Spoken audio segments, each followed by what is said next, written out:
from whom people hide their faces, spurned and beheld him in no esteem. Yet it was our infirmities that he bore, our sufferings that he endured, while we thought of him as stricken, as one smitten by God and afflicted. But he was pierced for our offenses, crushed for our sins. Upon him was the chastisement that makes us whole. By his stripes we were healed.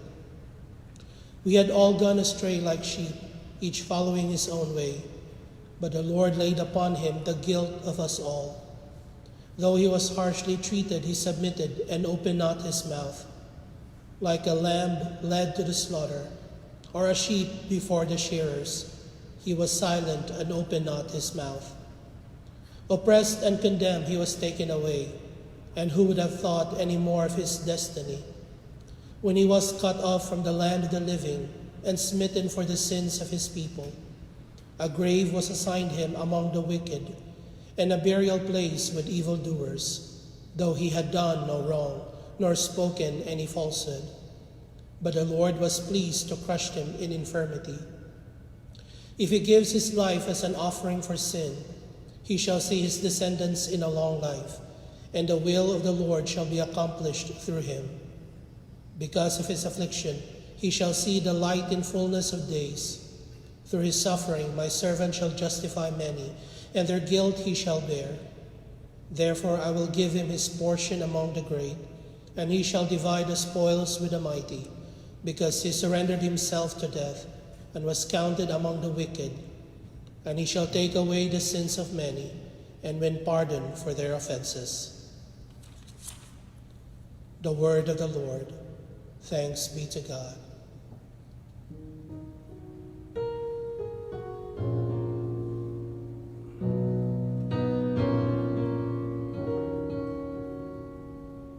Father, into your hands I commend my spirit.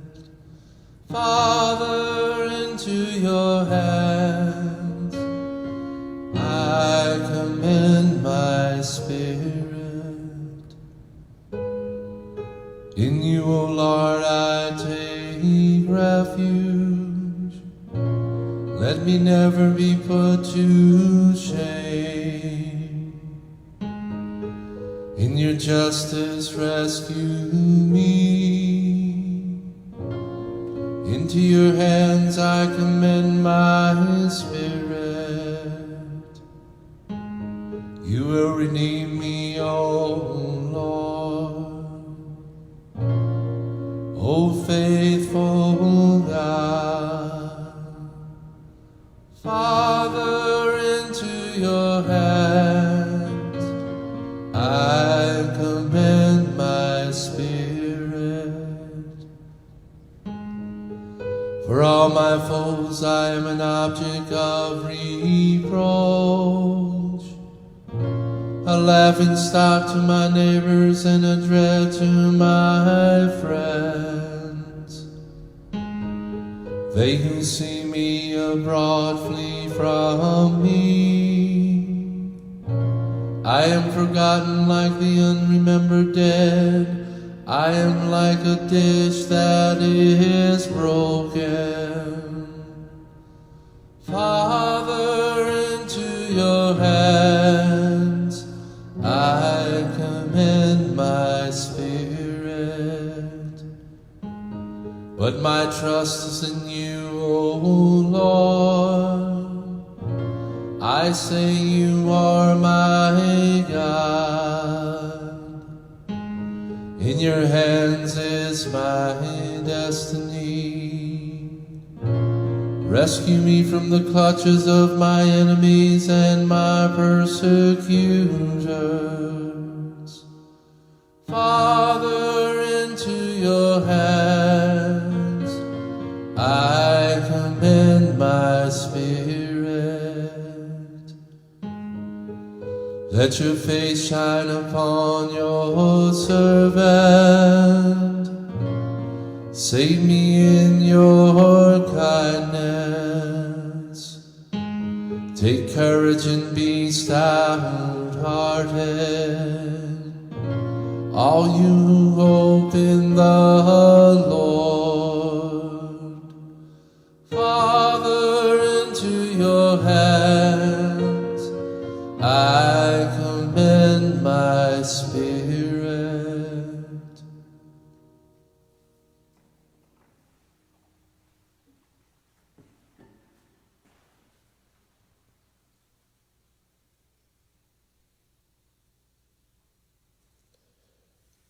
A reading from the letter to the Hebrews. Brothers and sisters, since we have a great high priest who has passed through the heavens, Jesus, the Son of God, let us hold fast to our confession. For we do not have a high priest who is unable to sympathize with our weaknesses, but one who has similarly been tested in every way, yet without sin. So let us confidently approach the throne of grace to receive mercy and to find grace for timely help. In the days when Christ was in the flesh, he offered prayers and supplications with loud cries and tears to the one who was able to save him from death, and he was heard because of his reverence. Son though he was, he learned obedience from what he suffered, and when he was made perfect, he became the source of eternal salvation for all who obey him. The word of the Lord. Thanks be to God.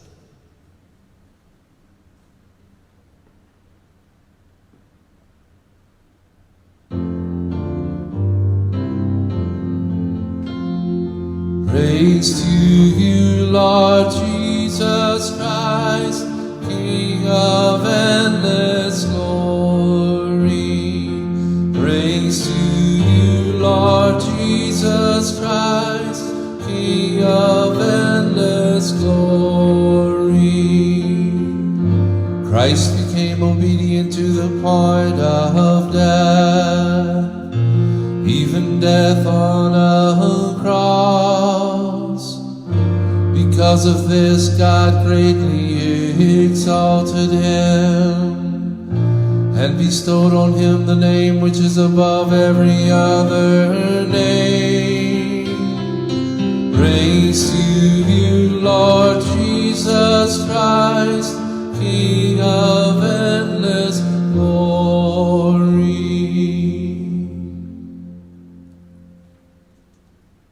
The Passion of our Lord Jesus Christ according to John.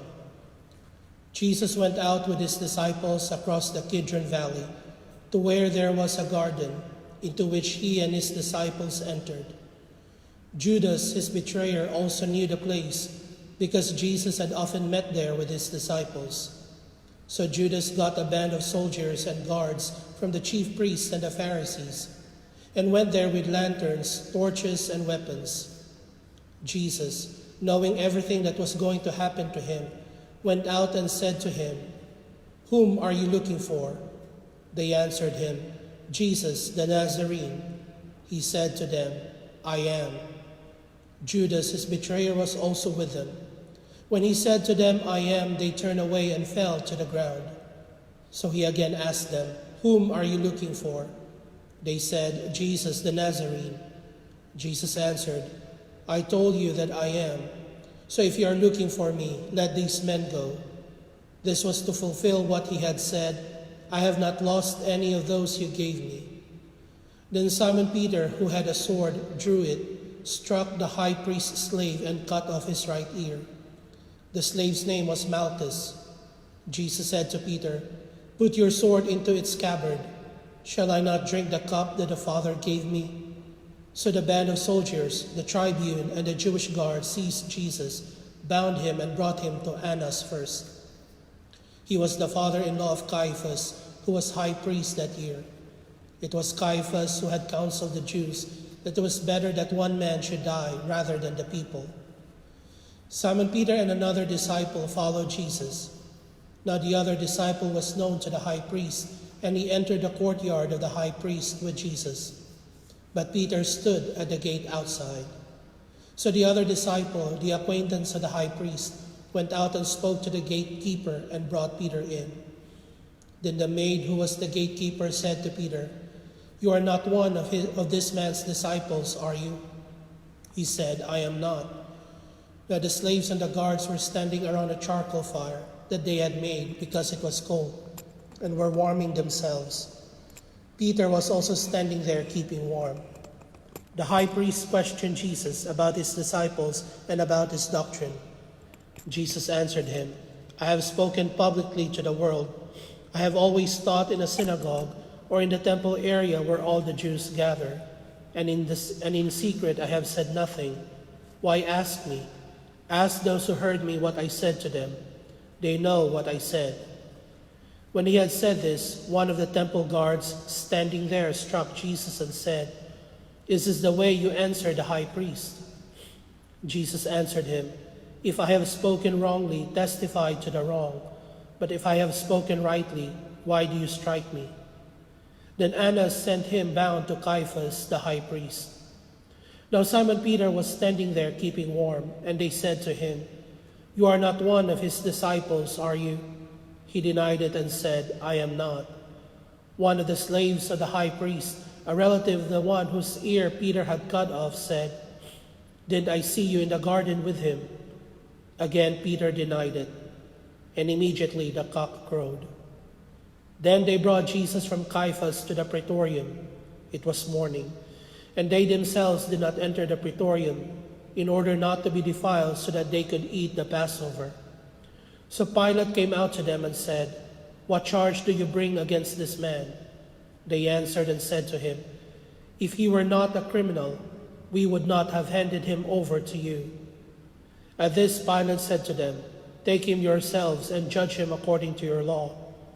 The Jews answered him, We do not have the right to execute anyone, in order that the word of Jesus might be fulfilled, that he said, indicating the kind of death he would die.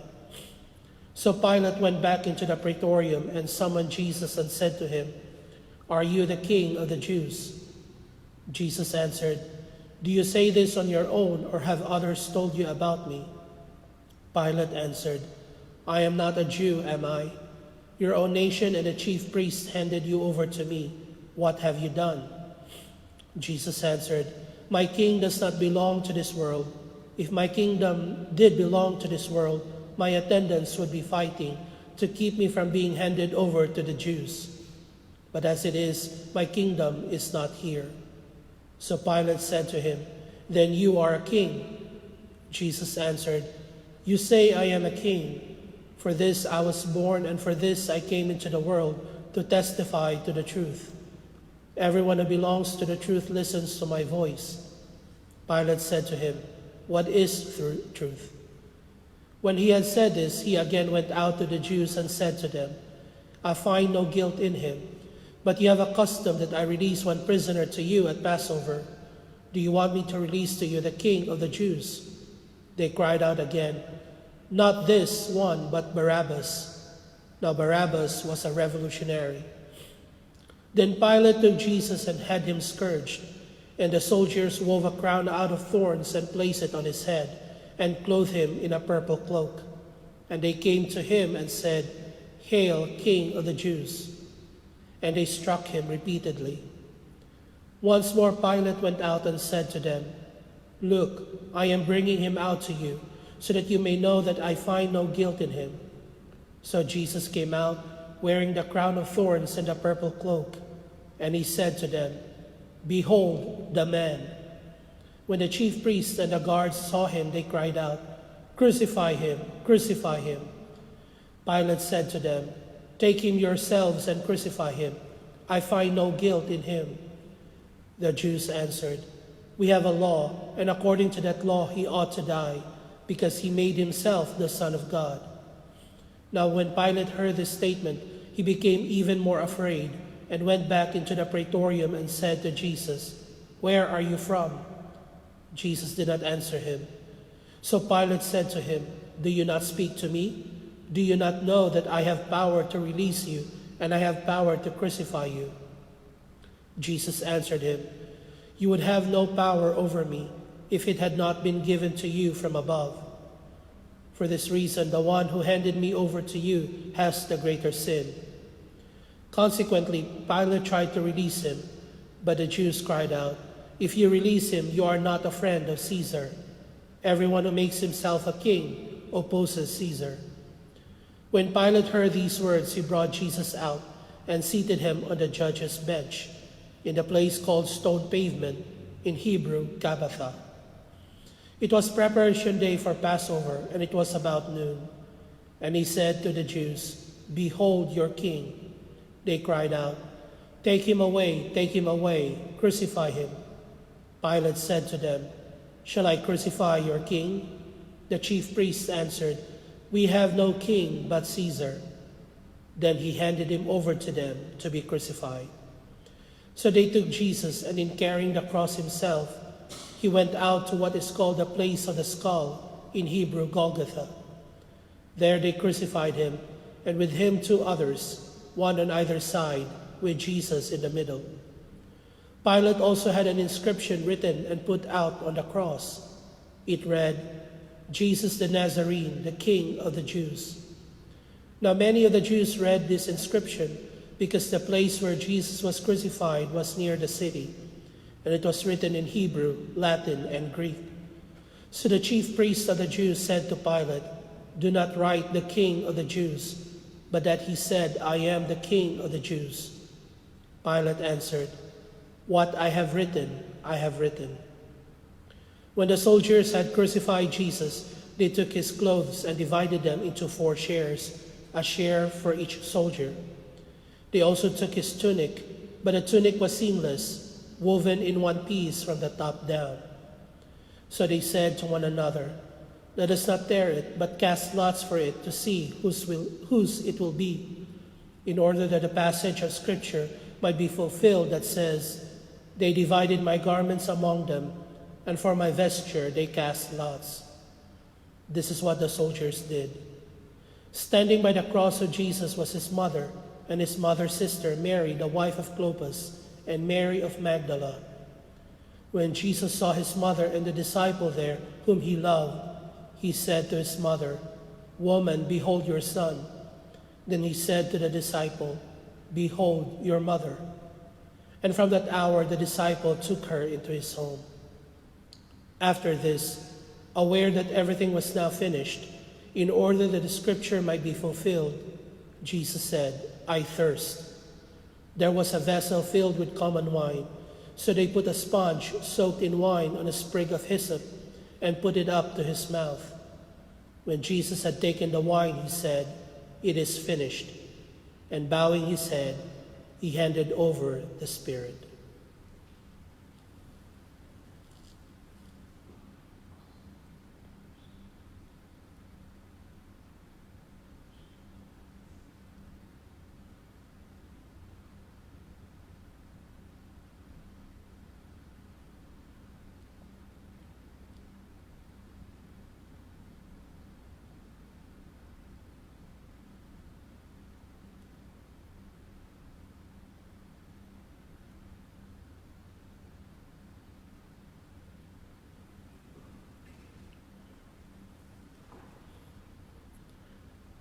Now, since it was preparation day, in order that the bodies might not remain on the cross on the Sabbath, for the Sabbath day of that week was a solemn one, the Jews asked Pilate that their legs be broken and that they be taken down.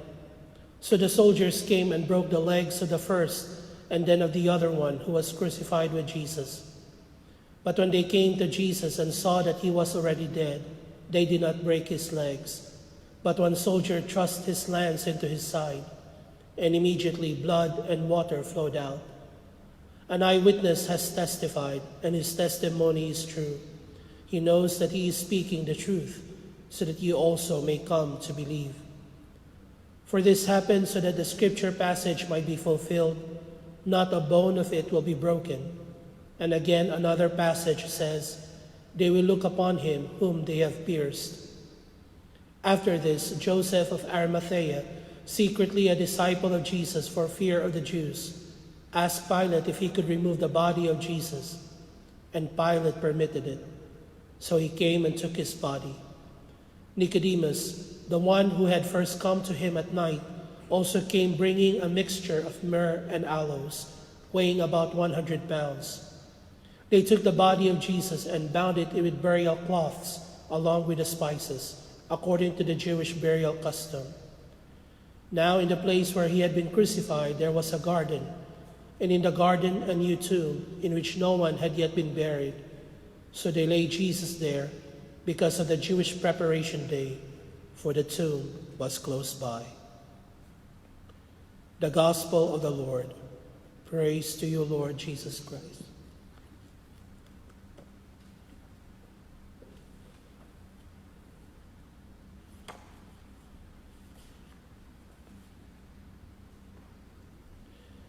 Today, every church throughout the world proclaims the words, "We adore you, O Christ, and we praise you." According to the ancient tradition of the Church, Good Friday is the only day of the year when the holy sacrifice of the Mass is not offered. The celebration of the Eucharist is suspended on all the altars in every Catholic church throughout the world as we mourn the death of the Lord. Good Friday is the day to contemplate on the mystery of the cross. Our eyes today are focused on the cross, not the Blessed Sacrament. Normally, all tabernacles in the churches are empty, devoid of the presence of our Lord Jesus. Today points to only one thing, the cross. This is the hour of the triumph of the cross. For the Jews, the cross was a curse, a punishment reserved for the worst types of crimes against the Roman Empire. Any Jew who was crucified was committing a scandal. This led St. Paul to speak to the Jews. Christ crucified was a scandal to them. And yet the same cross became the instrument of the greatest victory to happen on earth.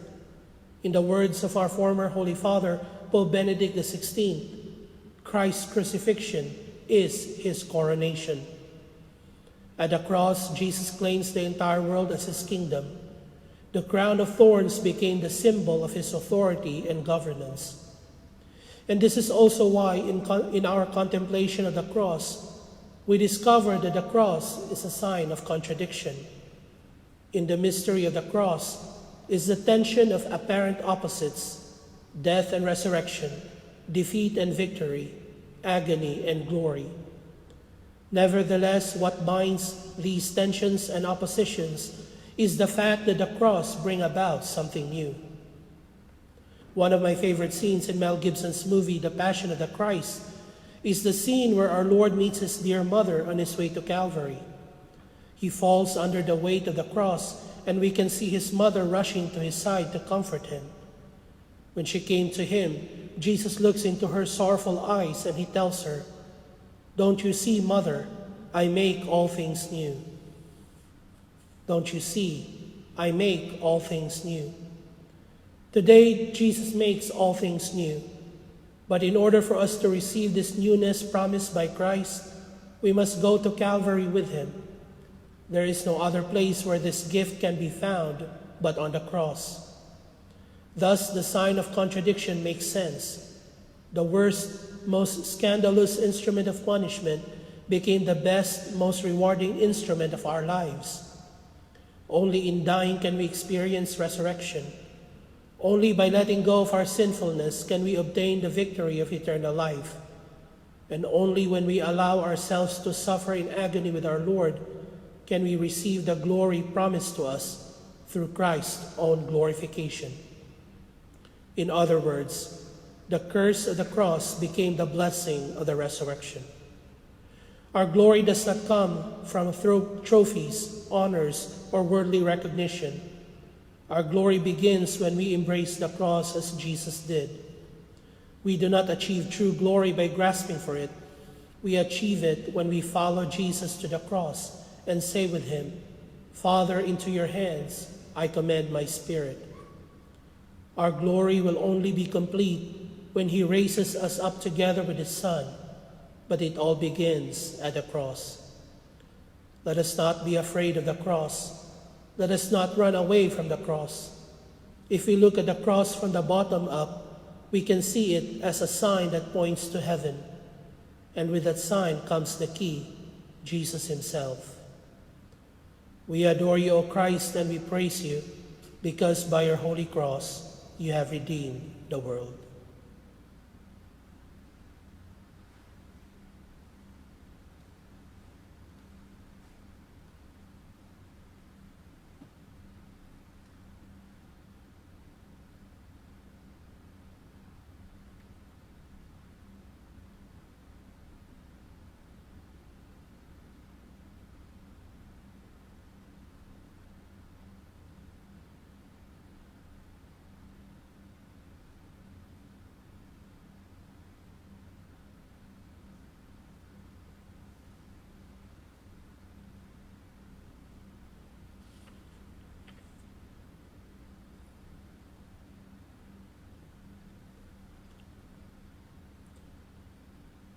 Let us pray, dearly beloved, for the Holy Church of God, that our God and Lord be pleased to give her peace, to guard her and to unite her throughout the whole world, and grant that leading our life in tranquility and quiet, we may glorify God, the Father Almighty.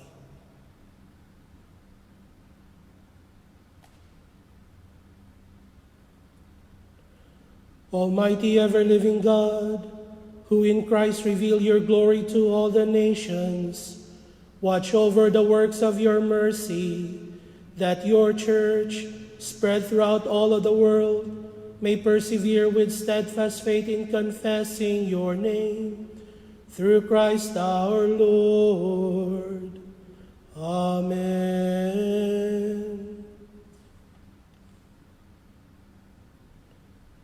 Let us pray also for our most holy Father, Pope Francis, that our God and Lord who chose him for the order of bishops may keep him safe and unharmed for the Lord's holy church to govern the holy people of God.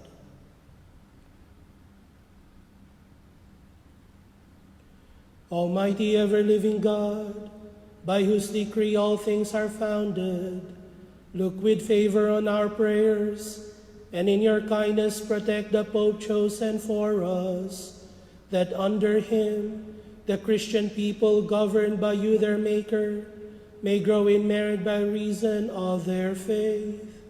Through Christ our Lord. Amen.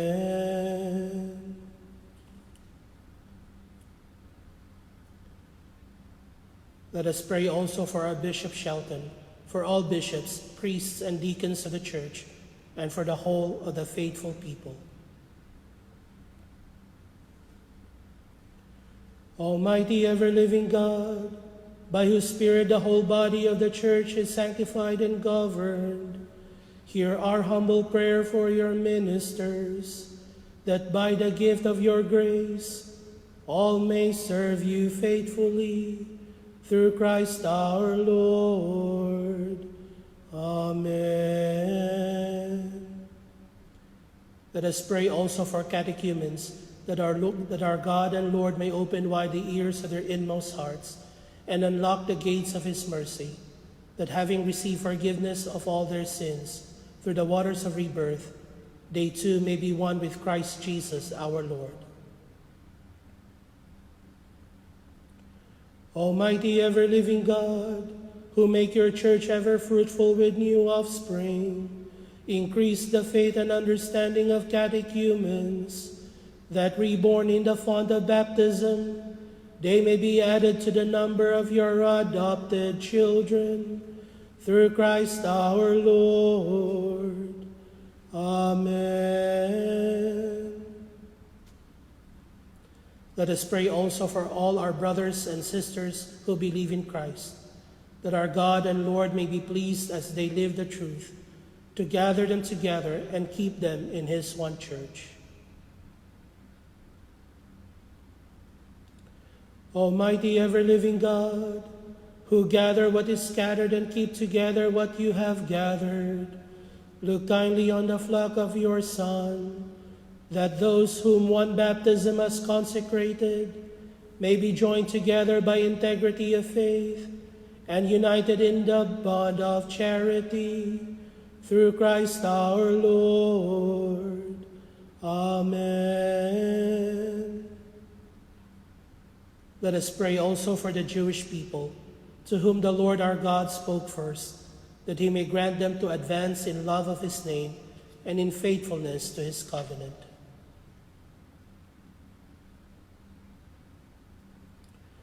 Almighty ever-living God, who bestowed your promises to Abraham and his descendants, graciously hear the prayers of your church, that the people you first made your own may attain the fullness of redemption. Through Christ our Lord. Amen. Let us pray also for those who do not believe in Christ, that enlightened by the Holy Spirit, they too may enter on the way of salvation. Almighty ever-living God, grant to those who do not confess Christ that by walking before you with a sincere heart, they may find the truth, and that we ourselves, being constant in mutual love and striving to understand more fully the mystery of your life, may be made more perfect witnesses to your love in the world, through Christ our Lord. Amen. Let us pray also for those who do not acknowledge God, that following what is right in sincerity of heart, they may find a way to God himself. Almighty ever-living God, who created all people to seek you always, by desiring you and by finding you come to rest, grant, we pray, that despite every harmful obstacle, all may recognize the signs of your fatherly love and the witness of the good works done by those who believe in you, and so in gladness confess you, the one true God and Father of our human race, through Christ our Lord. Amen. Let us pray also for those in public office, that our God and Lord may direct their minds and hearts according to his will, for the true peace and freedom of all. Almighty ever-living God, in whose hand lies every human heart and the rights of peoples, look with favor, we pray, on those who govern with authority over us, that throughout the whole world, the prosperity of peoples, the assurance of peace, and freedom of religion may through your gift be made secure. Through Christ our Lord. Amen. Let us pray, dearly beloved, to God the Father Almighty, that he may cleanse the world of all errors, banish disease, drive out hunger, unlock prisons, loosen fetters, grant to travelers safety, to pilgrims return, health to the sick, and salvation to the dying. Almighty ever-living God, comfort of mourners, strength of all who toil, may the prayers of those who cry out in any tribulation come before you, that all may rejoice, because in their hour of need your mercy was at hand. Through Christ our Lord. Amen. Let us pray also for a timely end to the current pandemic plaguing the world, that our God and Lord may grant healing to the sick, protection and courage for their caregivers, and constancy in faith to all believers. Almighty ever-living God, source of all life and goodness, look down with mercy upon our world, stricken by the scourge of disease, and protect us in your loving providence, that those who are sick may find healing, those who provide care may be strengthened, and those seeking the destruction of this plague may bear fruit. Through Christ our Lord. Amen.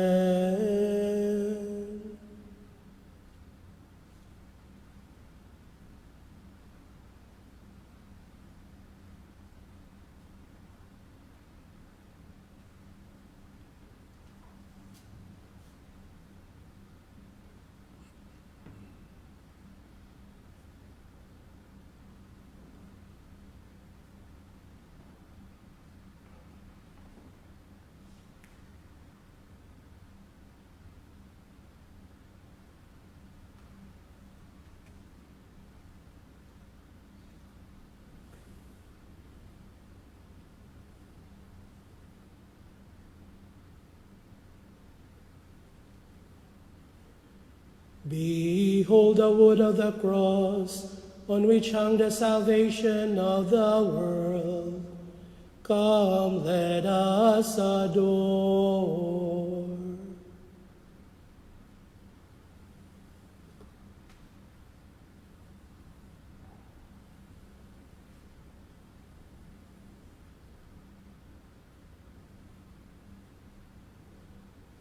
Behold the wood of the cross, on which hung the salvation of the world.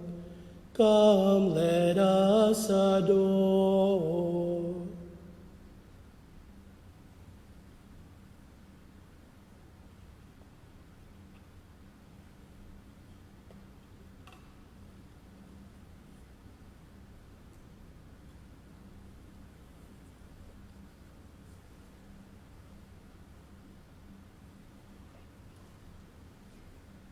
Behold the wood of the cross, on which hung the salvation of the world. Come, let us adore.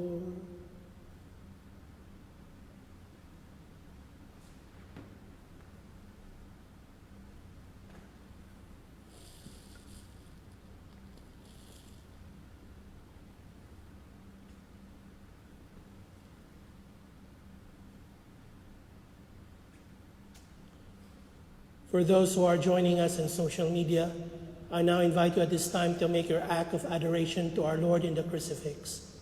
However you want to do it, I'd like you to spend this next couple of seconds in adoration to our Lord.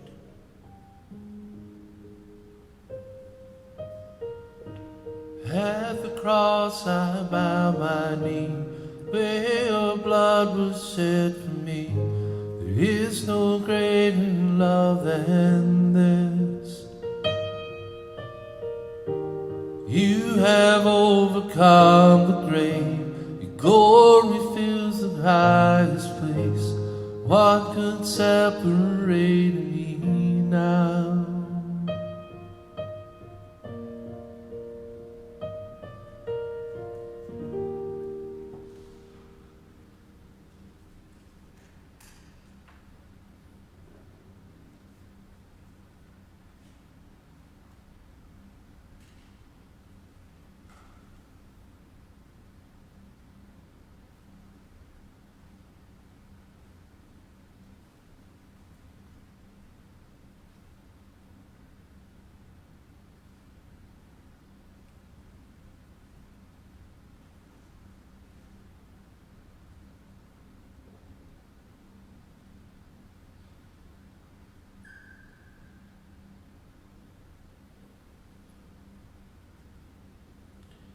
At the Savior's command, informed by divine teaching, we dare to say, Our Father, who art in heaven, hallowed be thy name. Thy kingdom come, thy will be done, on earth as it is in heaven. Give us this day our daily bread, and forgive us our trespasses, as we forgive those who trespass against us. And lead us not into temptation, but deliver us from evil. Deliver us, Lord, we pray, from every evil. Graciously grant peace in our days, that by the help of your mercy we may be always free from sin and safe from all distress, as we await the blessed hope and the coming of our Savior, Jesus Christ. For the kingdom, the power, and the glory are yours, now and forever.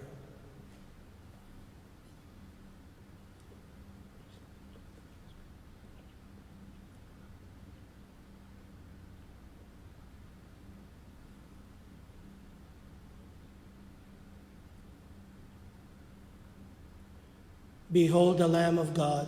Behold him who takes away the sins of the world. Blessed are those called to the supper of the Lamb. Lord, I am not worthy that you should enter under my roof, but only say the word, and my soul shall be healed.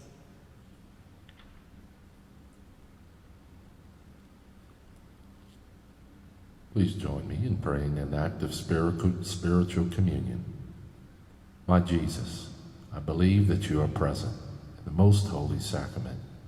I love you above all things, and I desire to receive you into my soul. Since I cannot, at this moment, receive you sacramentally, come at least spiritually into my heart. I embrace you as if you were already there, and unite myself wholly to you. Never permit me to be separated from you. Amen.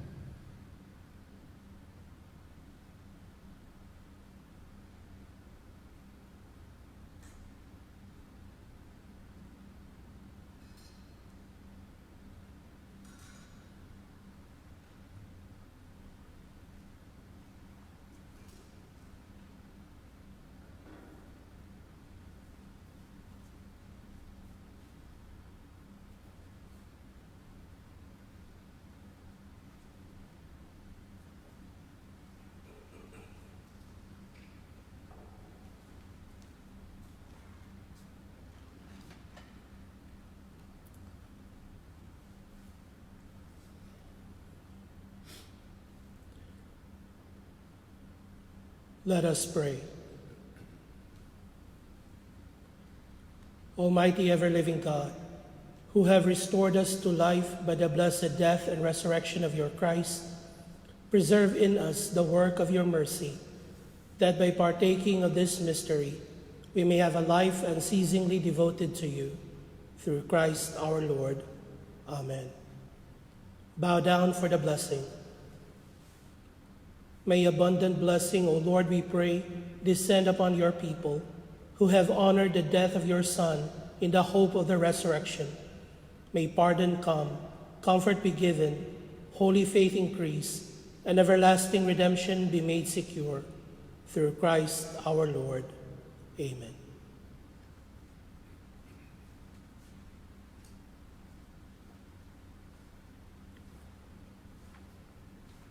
Thank you all for joining us in our Good Friday services in honoring the passion and death of our Lord. We have confessions beginning at 5 p.m. tonight, drive-in confessions outside. We will also have confessions tomorrow from 10 a.m. to 12 noon and from 4 p.m. to 6 p.m. And then our Easter Vigil will be live streamed at 8 p.m. tomorrow night. So we hope that you all could join us in that. Have a good day.